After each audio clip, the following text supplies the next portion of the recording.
السلام علیکم ورحمۃ اللہ۔ استغفار کی فضیلت کیا ہے؟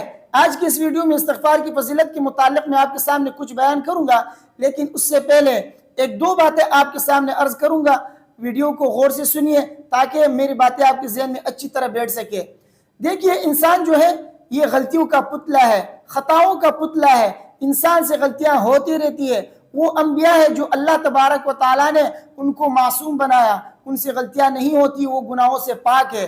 لیکن ہم اور آپ سے ہر دن، روزانہ، ہر سیکنڈ میں کچھ نہ کچھ غلطیاں ہم سے ہوتی رہتی ہے، اور ان غلطیوں کے پیچھے دو طاقتیں ہیں، ایک اندرونی طاقت اور دوسرا باہر والا طاقت۔ جو اندرونی طاقت ہے وہ ہے نفس، انسان کا نفس ہے جو اس کو گناہوں کی طرف بلاتا ہے، گناہوں کی طرف اس کو رغبت دلاتا ہے، اور دوسرا جو ہے باہر والا طاقت ہے جو کہ شیطان ہے۔ وہ شیطان جو ہے انسان کو چھوڑتا نہیں ہے، گناہوں کی طرف بلاتا رہتا ہے، ہر وقت اس کو گناہوں کی دعوت دیتا رہتا ہے۔ تو یہ دو طاقتیں ایسی طاقتیں ہیں جو انسان کو ہر وقت، ہر سیکنڈ، ہر لمحہ گناہوں کی طرف دعوت دیتا رہتا ہے، لیکن وہ اللہ بچاتے ہیں انسان کو۔ تو اس لیے یہ دو طاقتیں ایسی ہیں جو انسان کو گناہوں کی طرف بلاتا رہتا ہے۔ تو اس لیے ہمیں زیادہ سے زیادہ استغفار کرنا چاہیے، کیونکہ ہم سے روزانہ گناہ ہوتے رہتے ہیں۔ تو ان گناہوں کی بخشش کے لیے ہمیں استغفار روزانہ پڑھنا چاہیے۔ تو ان دو طاقتوں سے بچنے کے لیے اور اپنے گناہوں کی مغفرت کے لیے اور اپنی غلطیوں کی بخشش کے لیے اللہ سے ہمیں استغفار کرنا چاہیے۔ روزانہ کم سے کم 100 مرتبہ تو ہمیں استغفار کرنا چاہیے۔ 100 مرتبہ صبح استغفار کریں اور 100 مرتبہ شام کو استغفار کریں، اور اگر صبح شام نہیں کر سکتے تو روزانہ کم سے کم 100 مرتبہ تو استغفار کیا کریں۔ دیکھیے، نبی کریم صلی اللہ علیہ وسلم روزانہ 100 مرتبہ استغفار کیا کرتے تھے۔ حالانکہ نبی کریم صلی اللہ علیہ وسلم معصوم ہے، لیکن پھر بھی روزانہ استغفار کیا کرتے تھے۔ آپ دیکھیے، حضرت ثوبان رضی اللہ تعالیٰ عنہ کیا فرماتے ہیں کہ نبی کریم صلی اللہ علیہ وسلم نماز کے بعد یعنی فرض نماز کے سلام پھیرنے کے بعد نبی کریم صلی اللہ علیہ وسلم استغفر اللہ استغفر اللہ استغفر اللہ 3 مرتبہ پڑھتے تھے۔ پھر اس کے بعد نبی کریم صلی اللہ علیہ وسلم اللہم انت السلام ومنک السلام تبارکت یا ذا الجلال والاکرام یہ دعا پڑھتے تھے۔ تو ہر نماز کے بعد نبی کریم صلی اللہ علیہ وسلم 3 مرتبہ استغفار پڑھتے تھے۔ حالانکہ ان کو استغفار پڑھنے کی کیا ضرورت ہے؟ وہ ہمیں بتانے کے لیے، ہمیں سمجھانے کے لیے کہ استغفار کی کثرت کرو، استغفار ہر وقت پڑھا کرو، نماز کے بعد بھی پڑھا کرو، چلتے پھرتے پڑھا کرو۔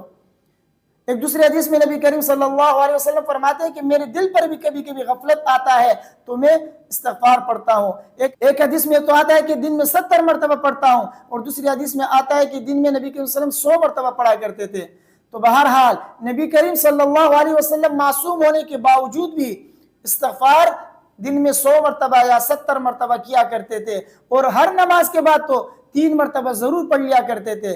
تو ہم اور آپ تو گنہگار ہیں، ہم اور آپ تو خطاؤں کا پتلا ہے، ہر وقت کسی نہ کسی گناہ میں مبتلا ہو جاتے ہیں۔ ہمیں اور آپ کو تو روزانہ کے طور پر لازم ہے، اپنے اوپر لازم کرنا چاہیے استغفار پڑھنا۔ تو روزانہ 100 مرتبہ ہمیں چاہیے کہ کم سے کم استغفار پڑھ لیا کرے۔ استغفار پڑھنے کے بہت زیادہ فوائد ہے۔ ایک حدیث میں آتا ہے نبی کریم صلی اللہ علیہ وسلم نے فرمایا من لزم الاستغفار جعل اللہ له من كل ضيق مخرجا ومن كل هم فرجا ورزقه من حيث لا يحتسب او كما قال صلی اللہ علیہ وسلم۔ یہ ابو داؤد شریف اور ترمذی شریف کی غالباً یہ حدیث اس میں موجود ہے۔ نبی کریم صلی اللہ علیہ وسلم فرماتے ہیں جو اپنے اوپر استغفار لازم کرتا ہے، یعنی صبح شام چلتے پھرتے ہمیشہ مسلسل تسلسل کے ساتھ استغفار پڑھتا رہتا ہے، تو اللہ تبارک و تعالیٰ اس کے لیے تنگی سے نکلنے کا راستہ بنا دیتے ہیں، اور اسی طرح غم اور پریشانی سے نکال دیتے ہیں، نجات دلاتے ہیں، اور وہاں سے رزق عطا فرماتے ہیں جہاں سے اس کا گمان بھی نہیں ہوگا۔ تو 3 فائدے تو اس حدیث میں بیان کیے گئے کہ اللہ تعالیٰ پریشانیوں سے نکال دیں گے ان کو، اور اللہ تبارک و تعالیٰ ان کو تنگی سے یعنی رزق کی جو تنگی ہے اور اسی طرح دیگر جو پریشانیاں مصائب میں گرفتار ہے ان سے جو ہے اللہ تعالیٰ ان کو نجات دلا دیں گے، اور رزق کا اگر مسئلہ ہے تو اللہ تعالیٰ رزق کے مسئلے کو بھی حل فرمائیں گے، وہاں سے رزق عطا کریں گے جہاں سے اس کا گمان بھی نہیں ہوگا۔ تو اتنے بڑے بڑے مسائل وہ استغفار سے حل ہو رہے ہیں۔ تو ہمیں استغفار زیادہ سے زیادہ کرنا چاہیے۔ استغفار سے انسان کے گناہ معاف ہوتے ہیں، گناہ کبیرہ معاف ہوتے ہیں، کیونکہ جو شخص استغفار کرتا ہے، حدیث میں آتا ہے اگر میدان جنگ سے بھی بھاگا ہو نا، پھر بھی اللہ تعالیٰ اس کی مغفرت فرمائیں گے۔ تو میدان جنگ سے بھاگنا یہ گناہ کبیرہ ہے، لیکن اللہ تعالیٰ وہ بھی معاف فرمائیں گے۔ تو پتہ چلا کہ گناہ کبیرہ بھی استغفار سے معاف ہوتا ہے، تو ہمیں استغفار کرنا چاہیے۔ حدیث میں آتا ہے کہ جب انسان گناہ کرتا ہے تو اس کے دل کے اوپر ایک کالا دھبا پڑ جاتا ہے، اور اگر اس گناہ سے توبہ اور استغفار کرے تو وہ دھبا جو ہے صاف ہو جاتا ہے، وہ کالا دھبا مٹ جاتا ہے۔ اور اگر وہ مسلسل گناہ کرتا جائے گا تو اس کے دل پر جو سیاہی ہے وہ بھی جو ہے بڑھتا جائے گا، یہاں تک کہ اس کا پورا دل کالا ہو جائے گا۔ تو اسی کو قرآن میں فرمایا ہے کَلَّا بَلْ رَانَ عَلَىٰ قُلُوبِهِم مَّا كَانُوا يَكْسِبُونَ، انہوں نے جو گناہ کیے ان گناہوں کی وجہ سے ان کا دل جو ہے، ان کے دل پر زنگ لگ چکا ہے۔ دلوں پر جو زنگ جو لگتا ہے وہ گناہوں کی وجہ سے لگتا ہے، اور گناہ کو یہ استغفار مٹا دیتا ہے۔ تو ہم جتنے استغفار پڑھتے جائیں گے ہمارا دل اتنا صاف ہوگا، گناہوں کا جو کالا دھبا ہے وہ ہمارے دل سے مٹ جائے گا۔ تو اس لیے ہمیں چاہیے کہ ہم زیادہ سے زیادہ استغفار کریں۔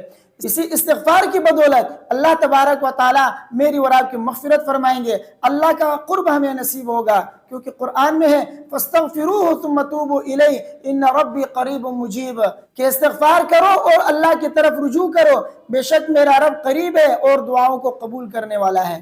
تو استغفار کی یہ چند فضائل تھے جو میں نے آپ کے سامنے بیان کیے۔ امید ہے کہ آپ حضرات کو میری باتیں سمجھ میں آ گئی ہوں گی۔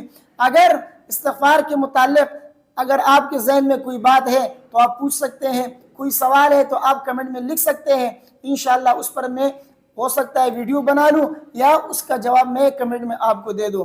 اور آخر میں ایک اور بات آپ کو بتا دوں، یہ بات ساتھی ویڈیو کے نیچے جو کمنٹ کرتے رہتے ہیں، میرا ارادہ ہے کہ ان کی کمنٹوں کو، ان کے سوالوں کو میں ایک پرچی میں لکھ کر اپنے پاس رکھ لوں، اور پھر اس پر میں اگلی ویڈیو میں بنا لوں، اور اس ویڈیو کے اندر ان کے سوالوں کا پھر میں مکمل جواب دے دوں۔